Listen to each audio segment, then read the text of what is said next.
فکر میکنی توی گرونترین عروسی دنیا چقدر هزینه شده؟ تا آخر این ویدیو با من همراه باش اگه میخوای بدونی گرونترین عروسی جهان که به خاطر هزینه هاش ثبت گینس شده کدوم عروسی بوده.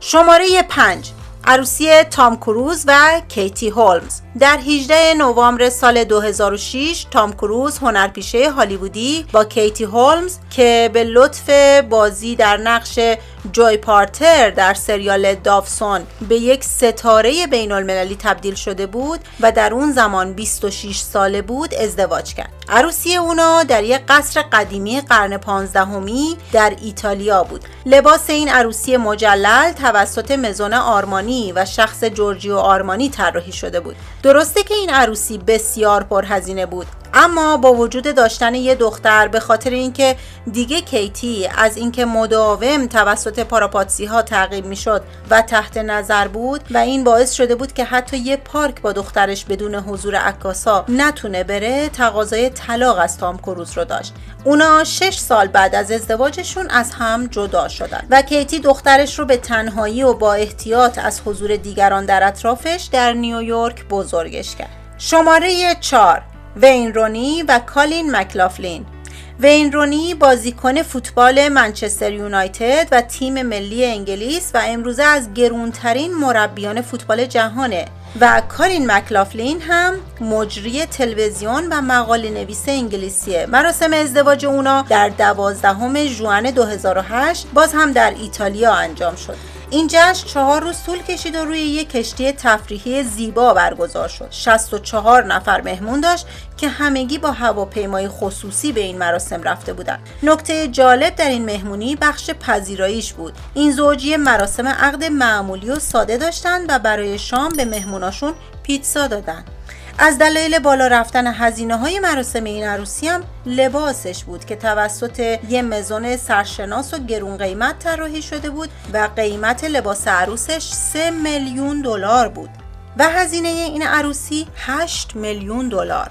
میگم به نظرت عروسیه که بری توی یک کشور دیگه و روی کشتی بگیری و مهموناتو با هواپیمای خصوصی ببری و لباس عروس به این هزینه گزاف تهیه کنی، شامش پیتزا باشه، جزو گرونترین ها محسوب میشه؟ توی کامنت ها اینو برام بنویس، حتما میخونم.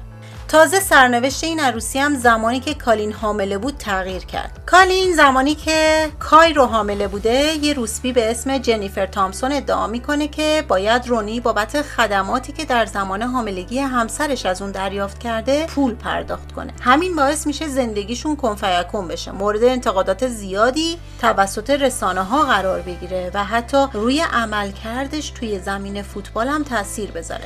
شماره 3، ویکرام چاتوال و پریا ساچدو. مراسم ازدواج ویکرام چاتوال پسر هتلدار ثروتمند هندی با پریا ساچدو هنرپیشه هندی بیش از 10 روز طول کشیده. این زوج در 3 شهر مختلف هند جشن گرفتن. مهموناشون 600 نفر بودن که از 26 کشور مختلف دعوت شده بودن. تمام مهمونا هم با جت شخصی به این جشن رفته بودن. اگه از دیدن این ویدیو راضی بودی لایک کن و اینم بدون که هدف من از ساخت این ویدیوها دادن ذهنیت ثروتمند به توه و این سری ویدیوها رو با آگاهی انتخاب میکنم و میخوام ذهنت عادت کنه که به کم از این جهان هستی قانع نباشی. تمرین کن که ذهنت به ارقام بزرگ عادت کنه و گوشات در مورد ثروت و پول زیاد بیشتر بشنوه.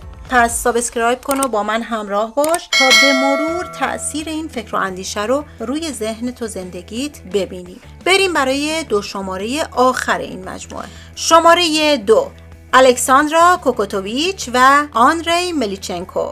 در روز 3 سپتامبر 2005 آندری ملیچنکو میلیاردر روسی و مؤسس بانک MDM با الکساندرا کوکوتوویچ ملکه زیبایی یوگسلاوی ازدواج میکنه. این مراسم مجلل در تالار ساحل کود دوآزور در فرانسه برگزار میشه. مراسم عقد این زوج در یک کلیسای مجلل همراه با یک تکنواز انجام میشه. در شب مراسم 2 خواننده معروف با پروازهای خصوصی به تالار رفتند و برنامه اجرا کردند. دستمزد هر کدوم از خواننده ها بیش از 3 میلیون دلار بود. هزینه کلی این مراسم عروسی 30 میلیون دلار بوده.